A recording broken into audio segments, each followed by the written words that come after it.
In the meantime, I do want you guys to pull up the Balfour Declaration itself. Look at it on your phone. Actually, I want you to read through it one time because we're actually going to dissect it. We're going to deconstruct the text itself. So this is going to be a nice little fun exercise that we're going to do. I don't know why I can't.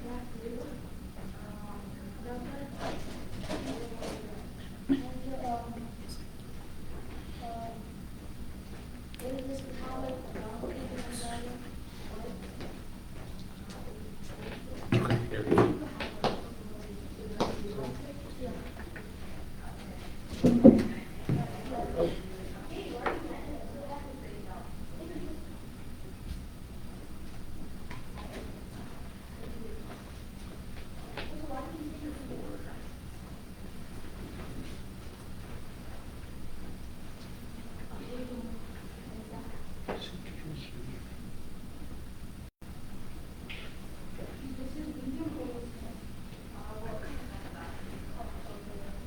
It's worth waiting these couple of minutes because trust me,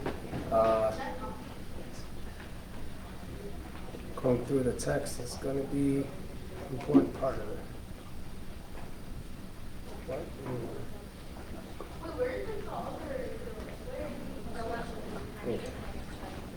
All right, we're almost there.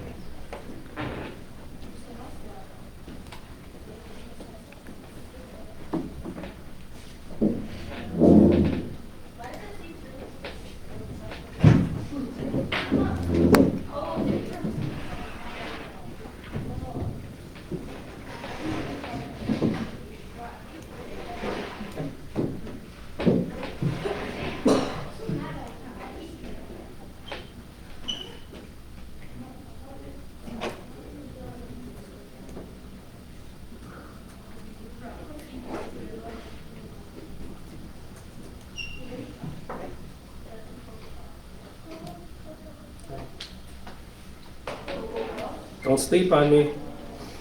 Almost there. I just forgot my charger on mine. That's why we're delayed here. All right. Now we can have fun. There we go.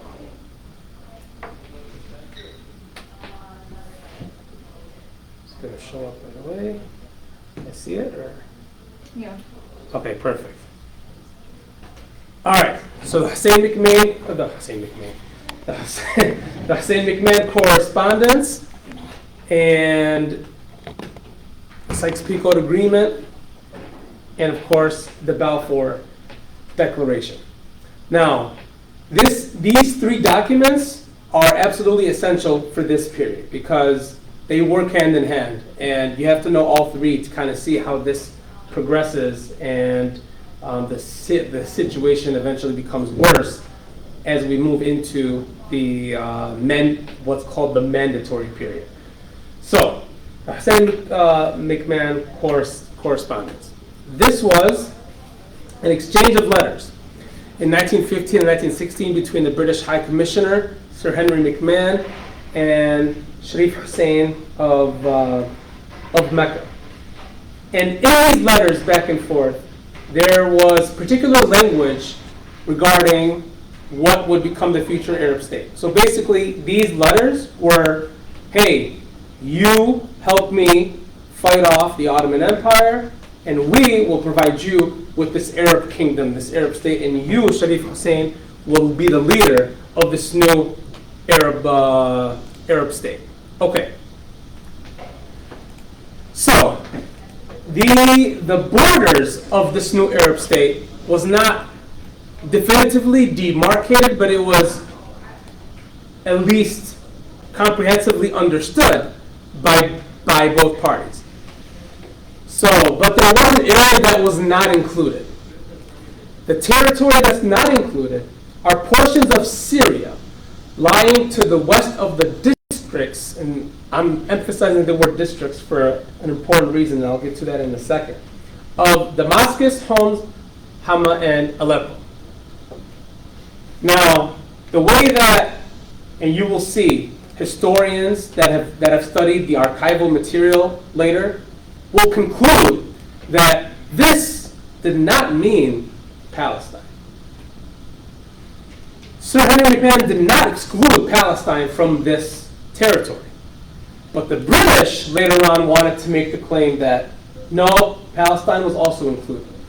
But if you look at our map, you'll see west of Damascus, west of Aleppo, you don't even touch Palestine. You don't touch Palestine yet. So what does the word district mean? What does the word district mean? Well, there's linguistic interpretations that go along with the word district. Lord Curzon, who was the Lord President of the Council, he was a member of the Inner War Cabinet, and he became the future British Foreign Secretary. At a meeting in 1918, so this was about 2 to 3 years after the Hussein McMahon correspondence, said that Palestine was, quote, included in the areas as to which Great Britain pledged itself in a general pledge to Hussein in October of 1915, that they should be Arab and independent in the future. And there have been studies upon studies that have gone into this particular document. And you can't just look at the text of the document itself. You have to look at the surrounding circumstances and what you would think the Sharif Hussein of Mecca was actually believing in his response in these exchanges. But they left it somewhat vague to be able to have this loophole and not be able to provide Palestine in this future Arab state.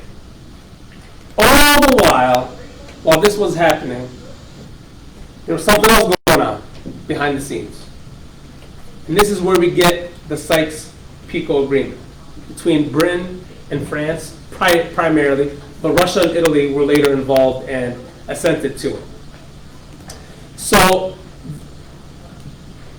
the goal was, okay, once we defeat the Ottomans, and once the Ottoman Empire falls, let's divide up these territories under different spheres of influence, whether direct influence or indirect influence. And Palestine, if you look at the yellow, the light yellow there, was supposed to be an international zone. But through pressure, Chaim Weizmann being one of those individuals applying that pressure, the French eventually ceded Palestine to the British. And now the Ottoman Empire basically falls, right? Great Britain did not occupy Palestine just yet.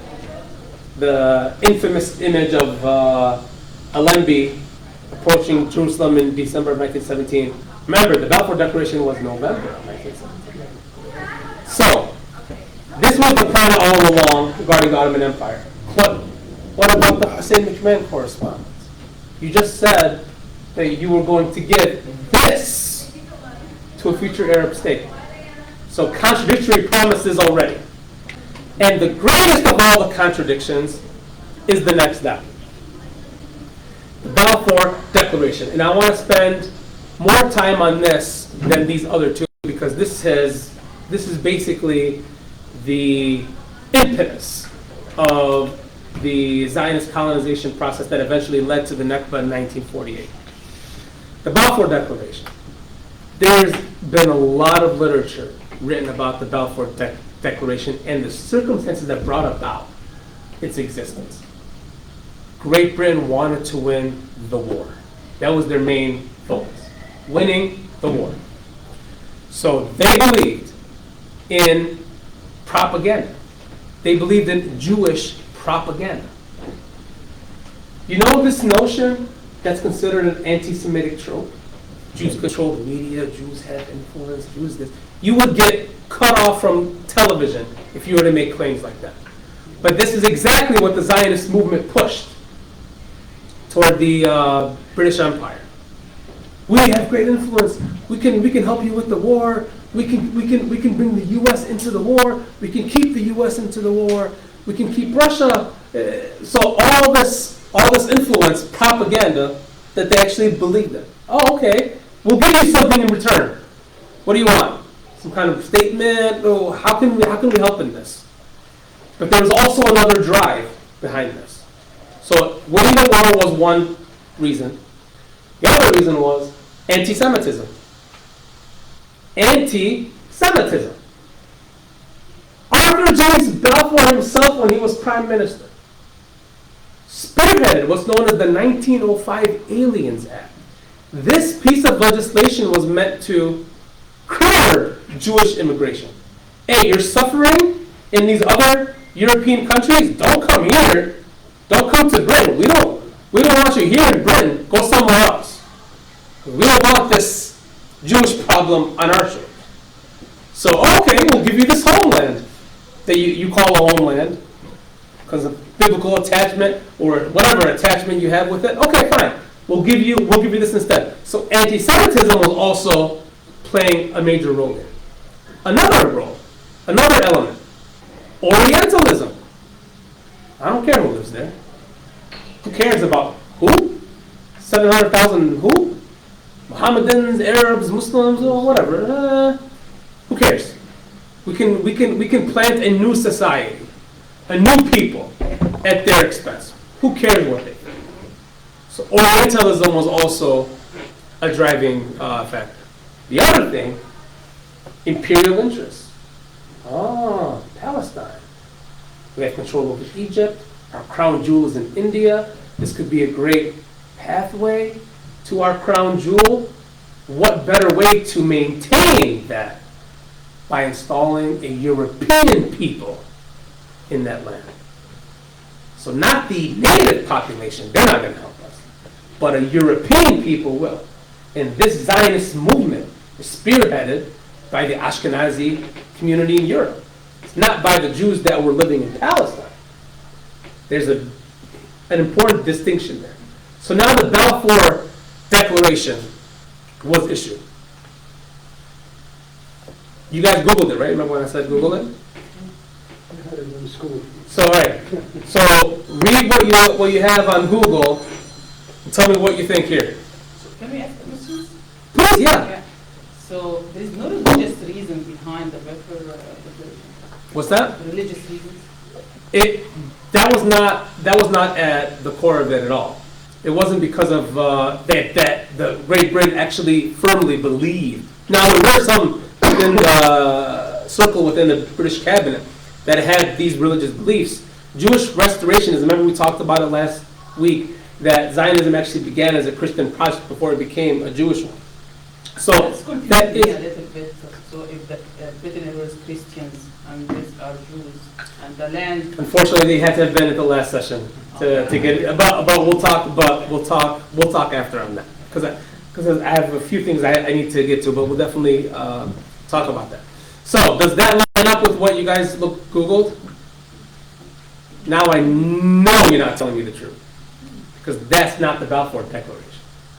And you're saying yes, it is.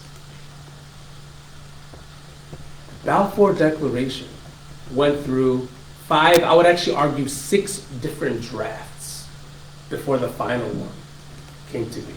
This is one of the drafts, the first drafts of the Balfour Declaration. There was a meeting in February of 1917 where Zionists and Mark Sykes, remember him? Sykes-Picot?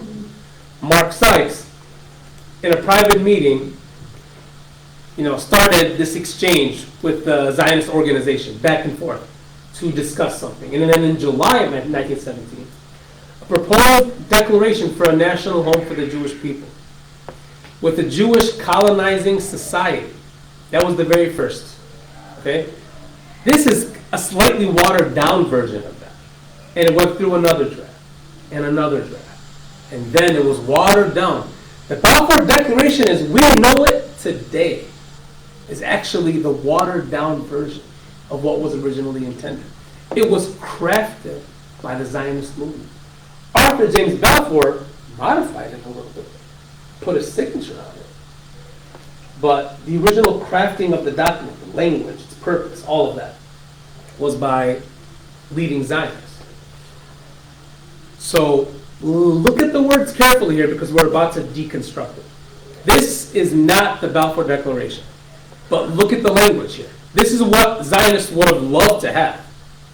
His Majesty's government accepts the principle that Palestine should be reconstituted. All right, I don't want to go back to Grammar 101, but we've all studied, I hope, prefixes and suffixes. Prefix of word and suffix. When you say re, when you put an re next to a word, what are you saying? Modify, to make again, to make anew, remake, reconstruct, reconstitute. So there's an implication here. Every single word is purposeful. And when you say reconstitute, you're implying something. That the land is already constituted of a people. And we have the right, you accept this principle, to reshape it, remake it. So it's a right, it's a legal right. It implicates a legal right. As the, now we've studied indefinite article versus the definite article, you know. This is a home. This is the home. Big difference, right? A home is just, it could be one of many. The home is the essence. The only one. Yes. The national home of the Jewish people. And His Majesty's government will use its best endeavors to secure. You will do whatever you can to secure. Make it happen. Not help and hopefully it happens. You're going to make it happen. The achievement of this object, and we'll discuss. Hey, anything you do, you got to discuss it with me. All the necessary methods and means with my organization, the Zionist organization. You, British Empire, going to discuss this with me. Oh, okay. Oh, guess what? Guess who's not mentioned here? What about the 700,000 Palestinian Arabs that live there right now? Huh? Who cares? There's something later that would be added into the Balfour Declaration, known as the safeguard provision. This was not included in any of the original drafts. Then when the final draft, the final two drafts, with the slight modification at the end, then the safeguard provision was implemented. Go ahead. Yeah, I just, actually, the word reconstitute caught my eyes because I think, when you explain it, I think that the founders of the Zionists is less greedy than today's Zionists, because today's people will not be happy to say reconstituted, because they're trying to erase every history. They don't like that. But that's exactly what that word means. To reconstitute means to erase, to make again, to make anew, to establish something different, to install something different. Yeah, but when I actually just on the social media, they're trying to claim that there was nothing called Palestinians. There's nothing. Right, yeah, but they're not even acknowledging that here. They're just Yes. they're telling the British remake. So whatever is there, we don't care what's there. There's no regard. It's dismissive. What is this? It's just straw. There's no meaning. There's no substance there. They are some Arabs that came from But the there, area. and we're gonna talk about certain types of figures that make particular statements. A famous one, and I don't want to get too sidetracked here, but Israel Zangwill. He's the one that propagated the infamous phrase, "A land for a people without a land," and he actually expounded upon that as well. I believe it was him who said that even though it's not literally exact what I'm saying, but it's basically correct, because the people there are not living in intimate fusion with the country. They're people, but they're not doing anything with the land. So basically, it's like they're not there. It's very dismissive, and this falls along the same lines. No, don't give them a lot of credit. They're just as bad as today's. Trust me. Okay, and now we get to hold on. The Balfour Declaration. We're going to see how it was watered down. Okay? His Majesty's government view with favor the establishment. We're not going to put the reconstitute word in there. That's too much for us. Implies legal right. You want us to make the land something completely different than what it actually is. That's a project. I don't even think we, the British Empire, who are now at this juncture, with the Ottoman Empire at its end, the strongest power in the world. The U.S. didn't arrive just yet in terms of its overarching power. Even we can't do that. So the original draft said, accepts the principle that Palestine should be reconstituted. Now it's saying, establish. Okay, we'll make it. We're not going to make it again. We're not going to change something. We'll just give you a land, a homeland, but we're not going to go that far. Okay? Of a national home for the Jewish people. Remember the national home? Oh, okay, no, we're not gonna. We can't say a home. We can't say the home, but we can say a home. So they took out the definite article, put the indefinite article, and put the word established. And will use their best endeavors to facilitate. What happened to the secure? Secure! No, we'll help it along. We'll help it along. I can't promise you this is all going to happen, but we'll do our very best to help it along. Now, there's a whole debate about whether Great Britain understood.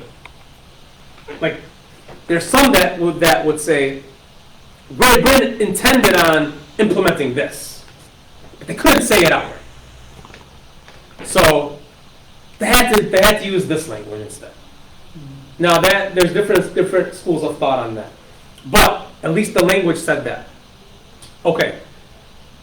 And notice one other thing here. Discussing the necessary methods and means with the Zionist organization, that's gone. You want us to talk to you and discuss with you everything that we're going to do? Okay, hey, you're going, I mean, we're trying to help you out of here, but you're going way too far with this. But the reason why I bring up those drafts, and the reason why we're spending time on this, the goal of these sessions is to understand Zionism and the Zionist objective and the Zionist project. And now this gives you a little bit of an idea of what the intention really was from the get-go, to reconstitute the land, to make it anew. And you can't do that without expulsion, ethnic cleansing, removal of the Palestinian Arab cultural identity that existed there for thousands of years. You have to remove all of that, right? So this all goes right into the root of the Zionist ideology. Remember I was talking about the safeguard provision? Here it comes. Okay, fine. It being clearly understood that nothing shall be done which may prejudice the civil and religious rights of existing non-Jewish communities in Palestine, or the rights and political status enjoyed by Jews in any other country. Where the heck did this come from? So now you sort of care about the population there? Why did that change come about? There's an individual I want you to look up. His name is Sir Edwin Montagu, the only Jewish member of the British cabinet. He was the Secretary of State for India. Sir Edwin Montagu argued vehemently with this proposal, with this declaration. Palestine is my home? I'm here in Great Britain. Are you telling me this is not my home? What are you saying? I am a Jewish person living in Britain. Are you telling me this is not my home? What is this? I don't like this. And what about he called them Mohammedans. What about the Mohammedans there? By the way, this was a popular phrase then. It's not like this, I know we laugh at it now. But what about them? What about them? Okay, fine, Montague. We'll give you some, we'll make you happy. We'll write something in there to get you to be quiet and just accept this. But they didn't go that far. Notice how we are referred to in the negative. Not the Arab community, not the Palestinian community. By the way, that word did exist, but let's say you can say the native population of Palestine, The word Palestine existed as a geography. You can say the Arab community, the word Arab was no ethnic label, no national label, no religious label. The nons, the other. The other.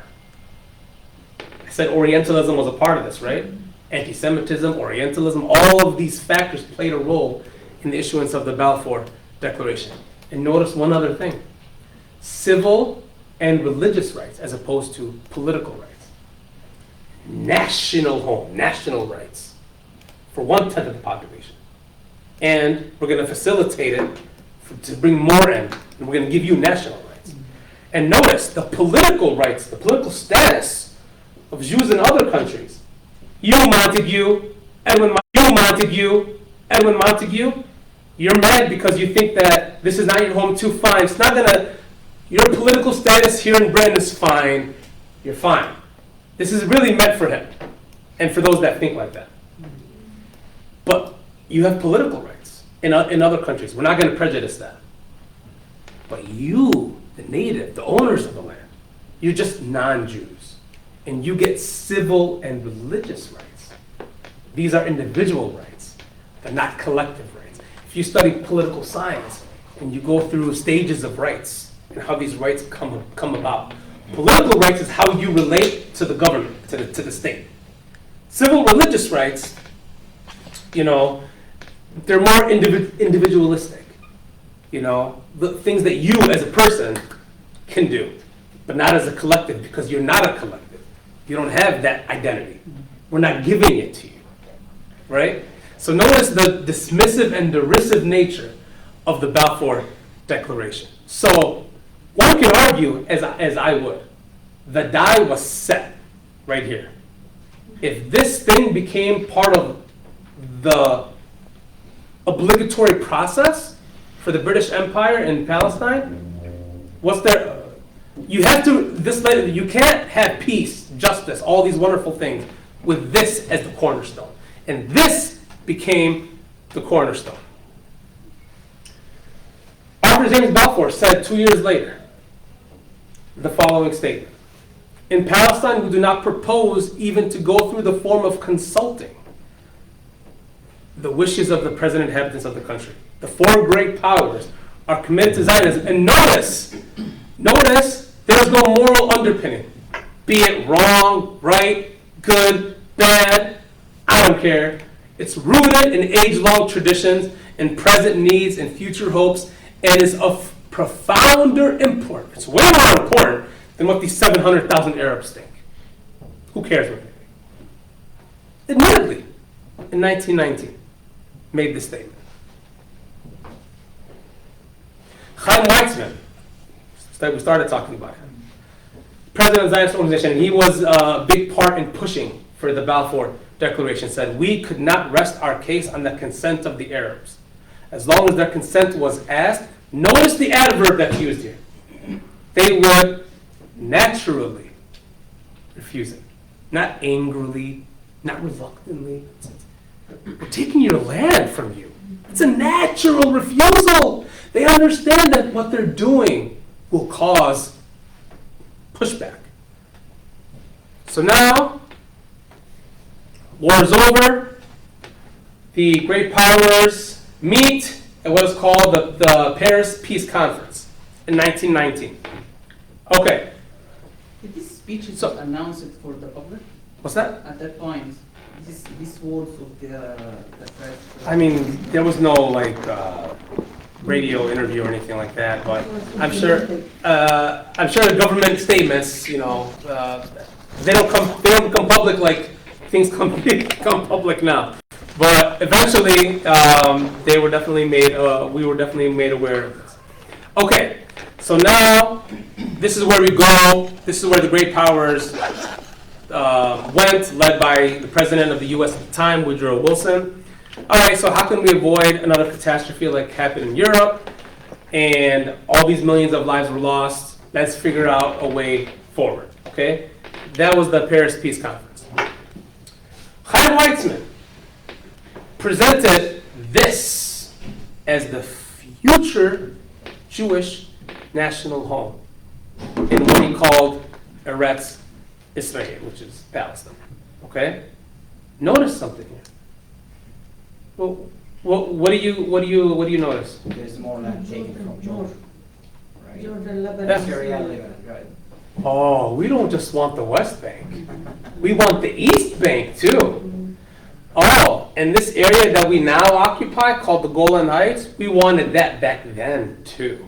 And thanks God they forgot. And the other area, the Shiba Farms, which is still occupied to this day.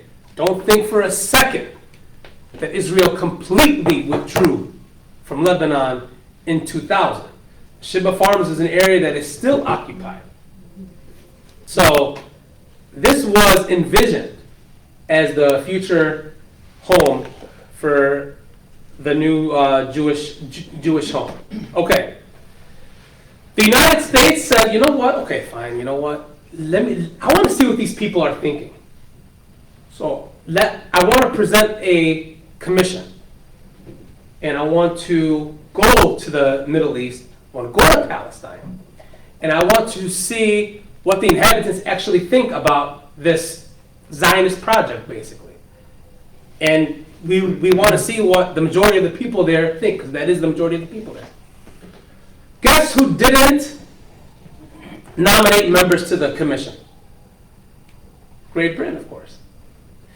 Balfour sent a letter to Herbert Samuel in early 1919, who expressed, quote, great hopes that Palestine will be eliminated from the scope of any commission. Why? Because they knew what their project was. And they knew that a commission that was neutral in its orientation will come away with a conclusion that says, what we plan to do is wrong.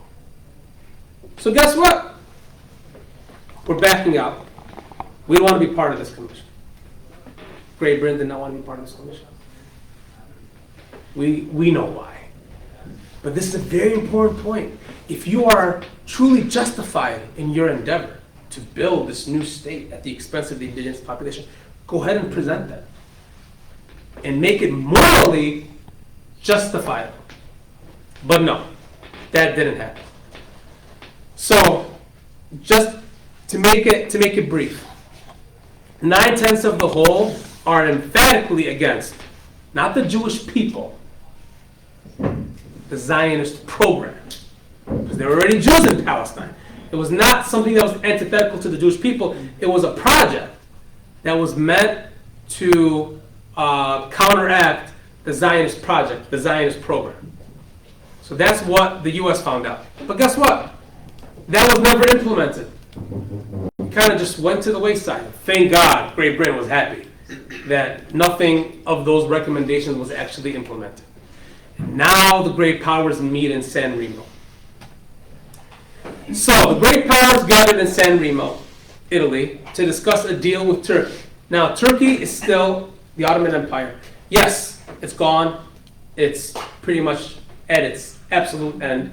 But they have to go through some legal process so that you can legally relinquish the land, relinquish your interest away from the land, and it can pass on to a new sovereign, basically.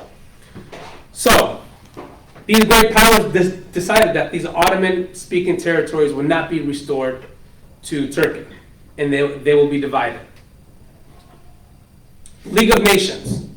This is the forerunner to what we know as the United Nations. Was formed, and they gave Palestine to Great Britain to hold in trust. To hold in trust. So the goal is you hold this territory in trust for the benefit of who? The native population. So now we have various mandates. It's not just the mandate for Palestine. The mandate for Syria and Lebanon. The mandate for Mesopotamia, which is modern day Iraq. So these countries eventually gained their independence. In the 1930s, Iraq became independent. In the 40s, Jordan, Syria, all of these countries became independent countries. What about Palestine? Oh, there's a problem. What is the problem? So while the country, the legal status was still undetermined, they were still under Ottoman nationality, the native population. But the government in Palestine was governed, even though still governed, or not governed, but still under legal status. It still hasn't been transferred over to the British. But there was something that was implemented in the Mandate for Palestine, the Balfour Declaration, word for word in the British Mandate for Palestine. I want to take just a brief aside on this to show you where this word how this word Palestinian gained its prominence during the mandatory period. So now you have the government of Palestine. I want you to understand that Palestinian, this was normal language. Zionists love to say that the term was coined in 1964. It's utterly false. During the British mandatory period, they referred to citizens as citizens of Palestine, permanent residents of Palestine, Palestinian judges, Palestinian magistrates, Palestinian public prosecutor, young Palestinians. It could be old Palestinians. British and Palestinian, making the distinction between the two. And in a statement that was presented to the British Parliament by the Secretary of State for the Colonies, this was in 1922. It is contemplated that the status of all citizens of Palestine in the eyes of the law shall be Palestinian. So if you were Arabic, you're a Palestinian Arab. If you're a Jew, you're a Palestinian Jew. Palestinian was the overarching identity in Palestine. That was the juridical status. There's a problem, though. This Permanent Mandates Commission that was set up was meant for the powers to actually report. They have to report to the commission about what is actually taking place on the ground. They made a few reports here and there, but nothing substantial came of it. So you didn't really understand what was actually happening on the ground. But there was a lot of disagreement, and there was a lot of petitions to Great Britain.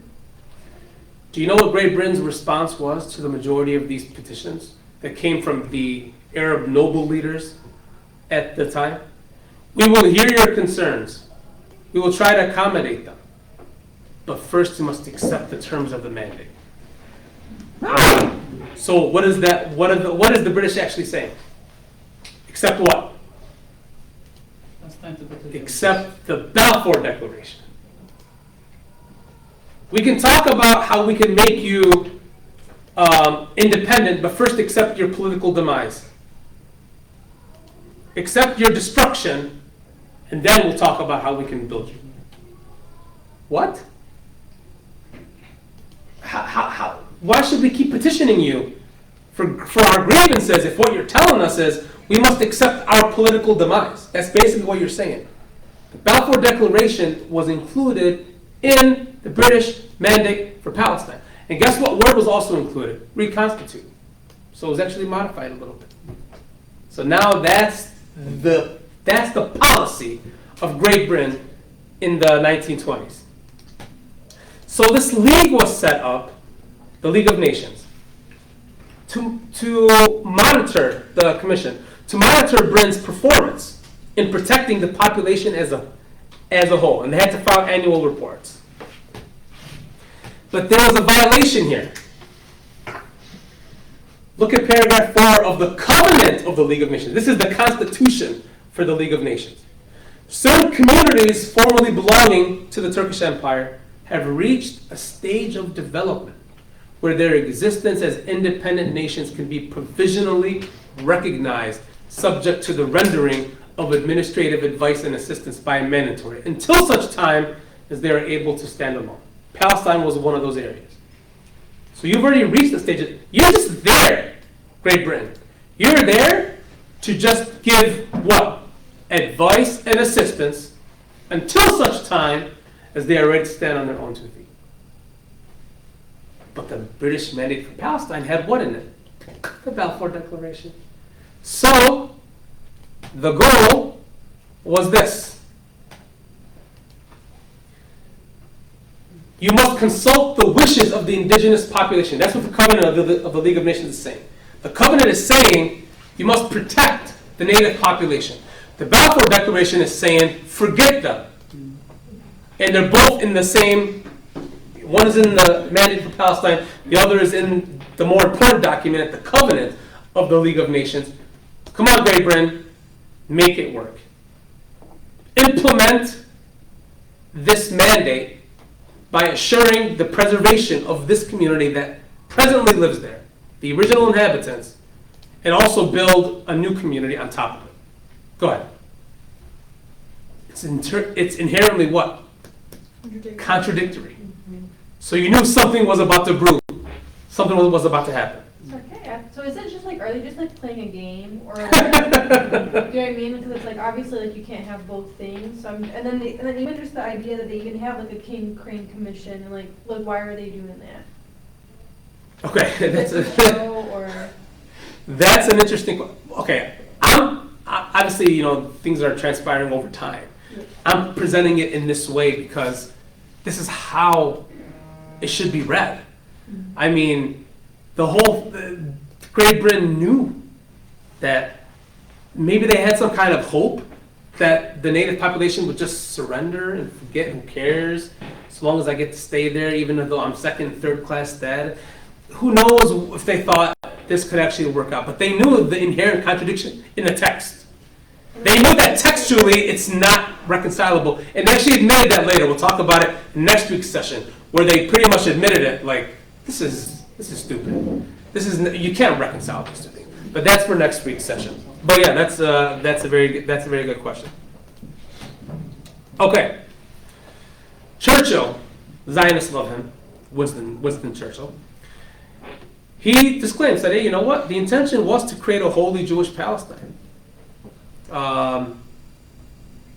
Or subordination of the Arab population. Said that wasn't really the intention, okay, to do this. But in practice, that's really what eventually happened. And they understood that he had to say this just to, you know, appease the native population. We don't want to subordinate the Arabic language, the culture. Why would you need to say that if there wasn't something already brewing that indicated that? Like, you know, imagine somebody saying to their teacher, I am not going to cheat on this exam. What? No, but why would you say you're not going? I assumed you were not going to cheat. Why would you say that? I assumed you weren't going to subordinate the native population. Why are you saying that we don't intend to do that? Maybe because you understand what's happening and you see that this is the end result and it's already happening, right? I mean, there's a little bit of common sense in this too. It's not just history. You have to, I mean, these words don't just come out of thin air. Something is happening. Okay, go ahead and read that while I put this charger on here. So already he said in 1922, all right, you're going to have to accept this. This is the way it's going to be. It's not susceptible to change. Balfour Declaration is pretty much here to stay. So accept your demise. Now I want to ask somebody like Piers Morgan, what do you want the Palestinians to do here if you were living at this time? Accept your political demise. Is that a moral quandary, Piers? Because he loves to say that. So now I want to show the progression in the immigration of the Jewish population into Palestine. So as you can see, it's slowly but surely growing within this 10-year span. Okay, from the early 20s all the way up until the late 20s and into the early 30s. And we can go back to this map later if we want as well, but I want to get to the next part here. So quietly but surely, the process was being implemented. The British actually issued 2 claims. That's not Aisha, right? No. It is, but not. Oh, this is just then. Okay, the Qam is in 20 minutes. Okay. They issued what's called the Palin Commission in 1920 and the Shaw Commission in 1921 because there were riots that happened in the early 20s, 20 and 21. After 21, things were a little bit, not as rough, but the process was slowly but surely being, something was about to brew at some point. Something major was about to happen. But in these initial reports, it's important to note this. The British said in these reports, in these investigatory reports, that the native population is fearing for their economic and social and political livelihood. They didn't use the word anti-Semitic. This was not hatred towards Jews that's causing this violence. It's fear of losing their political, social, and financial livelihood. Hey, this is, my land. These are my people. This is my olive tree. This is my family. That's what I care about. I don't care who's doing it. It's not some racial bigotry, right? And the reason why I'm emphasizing these points is because that's the narrative that we hear, right? So we have to deconstruct and we have to oppose and reject that kind of framing because it doesn't comport with reality. So, okay, something happened in 1930. Now, there's another riot in 1929, okay? And now Great Britain issued what's called the Shaw Commission. And look at the language used in the Shaw Commission. And it's interesting. Look at the word inconsistent. A national home for the Jews was inconsistent with the demands of the Arab nationalists, while the claims of Arab nationalism would have rendered impossible the fulfillment of the pledge for the Jews. What are they saying? There's a contradiction here. I can't give the Arabs what they want and give the Jews what they want. But notice, what the Jews want is inconsistent with the demands of what the Arabs want. And what the Arabs want, not that it's inconsistent with Jewish life, but it's inconsistent with the pledge, i.e., Balfour Declaration. The word it's not there, but that's what they're saying. Hey, I can't give you what you want because that contradicts the Balfour Declaration. That's our policy. I'm sorry. Kind of have to accept that. So something was about to happen. And notice this admission in the last paragraph here. For 80 years before the first of these attacks. Now this is to your point when you asked earlier. Just read that last sentence. For 80 years, the last two sentences. There is no recorded instance of any similar incidents. It is obvious then that the relations between the two races, this is the language that they use, during the past decade must have differed in some material respect from those which previously obtained. No, I don't want to finish the phrase. Of course. Duh! The Balfour Declaration, British policy. You want to install a new people at the expense of the native population. Of course, for 80 years you didn't see this stuff. You didn't read about this stuff. Because the racial animosity didn't exist until the advent of Zionism. And now the Balfour Declaration, which is basically a document that says we will implement Zionism as a political project. And that's what's causing this animosity. So this is the first of many admissions that will come regarding that. So there were several of the conclusions that were adopted from the 1930 white paper. One of them is, okay, we're going to put a limit on Jewish immigration based on the development of the country's economy. They had to word it in a way where they don't seem like they're doing something against the native population. Okay, so there's some absorptive capacity issue here. So we have to limit Jewish immigration. Not that it's trampling on the rights of the indigenous population. They're not going to say that because then it makes them look like they're the ones that are causing it. So they had to play politics, right? So now a white paper was issued. Basically, a white paper means British policy. Here's our policy now. Here's what we're going to do. All right. So following the recommendations of the Shaw and Hope Simpson commissions, there's a new statement of policy. It is the intention of the government to continue to administer Palestine in accordance with the terms of the mandate. You didn't change anything. But Balfour Declaration is part of the mandate. What are you doing? Obviously, you didn't change anything. So now we get into a much more critical period.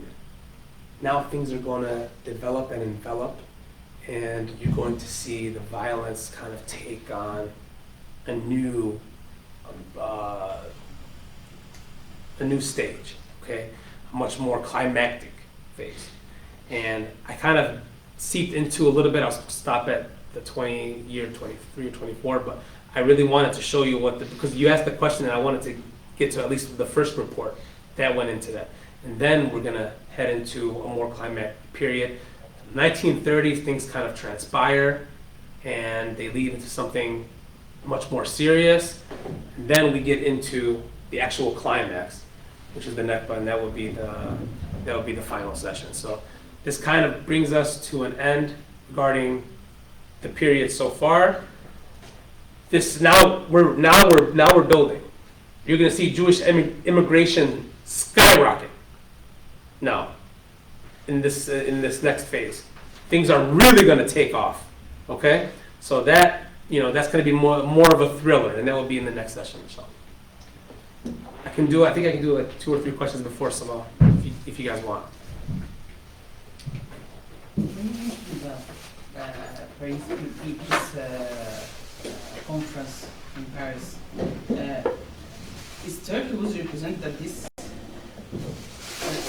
Before the No, it was the great powers talking about how to divide the Ottoman Empire. Basically, they had no say in this. They lost. They were not the victors.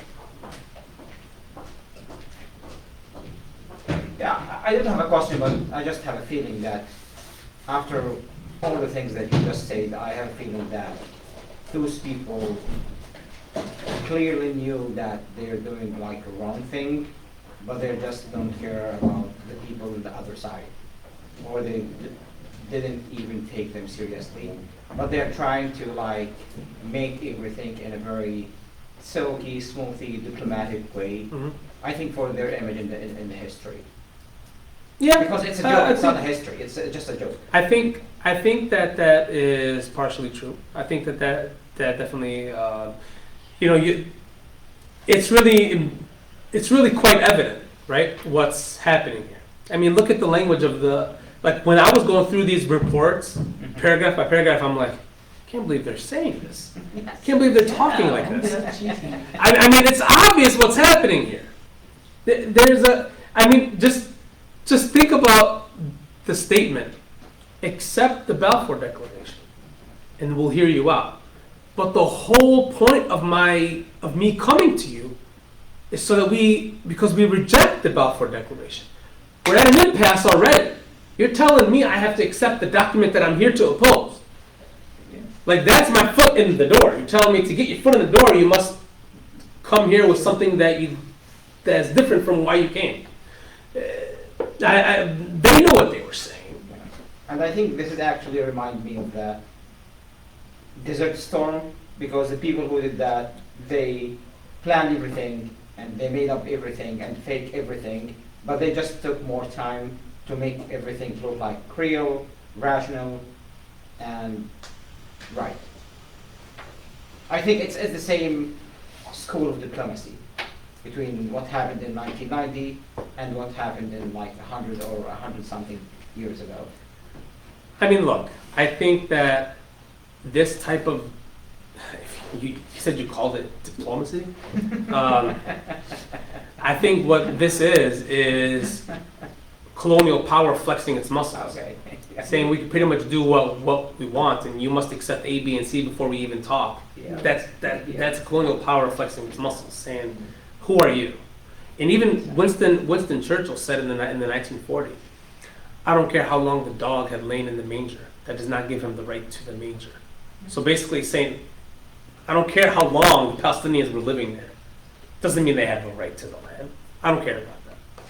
I mean, That Even was if they do, I don't care. right. That was actually embedded in the in British policy.